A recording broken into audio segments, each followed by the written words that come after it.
ജീവിതത്തിലേക്ക് നിരന്തരമായ പരീക്ഷണങ്ങൾ വന്നേക്കാം. രോഗം കൊണ്ട് എന്റെ മകനെ, എന്റെ മകളെ അള്ളാഹു പരീക്ഷിച്ചേക്കാം. ഉമ്മയെ വാപ്പയെ തിരിച്ചു വിളിച്ച് നമ്മെ പരീക്ഷിക്കാം.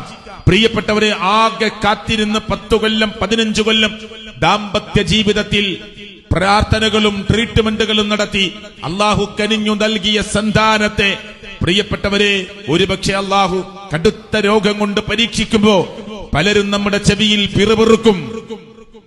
എന്താ പറയാ, നിനക്കതൊന്നും പറഞ്ഞിട്ട് കാര്യമില്ല, നിനക്ക് വിശ്വാസമില്ലല്ലോ, ഇതിനാ ഡോക്ടറെ അടുത്തേക്കല്ല പോവേണ്ടത്, ആ സൂപ്പർ സ്പെഷ്യാലിറ്റി ഹോസ്പിറ്റലിലേക്കല്ല പോവേണ്ടത്, നീ കിട്ടാവുന്ന വലിയ ഹോസ്പിറ്റൽ നോക്കി പോയിട്ട് കാര്യമില്ല, ലക്ഷങ്ങളും കോടികളും ചെലവഴിച്ചിട്ട് കാര്യമില്ല, ഇതിനൊക്കെ പറ്റുന്നൊരു കേന്ദ്രമുണ്ട്, അവിടെ ചെന്നാൽ ചില മറുമരുന്നുകളുണ്ട്, ആ മറുമരുന്ന് ഒരുപക്ഷേ ഒരു തകിടിൽ പലതും എഴുതി കുറിക്കലാവാം, അതല്ലെങ്കിൽ ഏലസിൽ പലതും കുത്തി കുറിക്കലാവാം, അത് തന്റെ അരയിലും തണ്ടയിലും കഴുത്തിലും ശരീരത്തിലുമായി കെട്ടലാവാം, വീടിന്റെ 4 മൂലയിലും ചിലത് കുടിച്ചിടാൻ പറയലാവാം.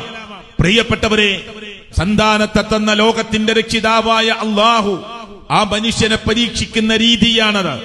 ഇവൻ ഈ പരീക്ഷണത്തിൽ തകർന്നു പോകുമോ ഇല്ലയോ എന്ന് ലോകത്തിന്റെ രക്ഷിതാവായ റബ്ബ് പരീക്ഷിക്കുകയാണ്.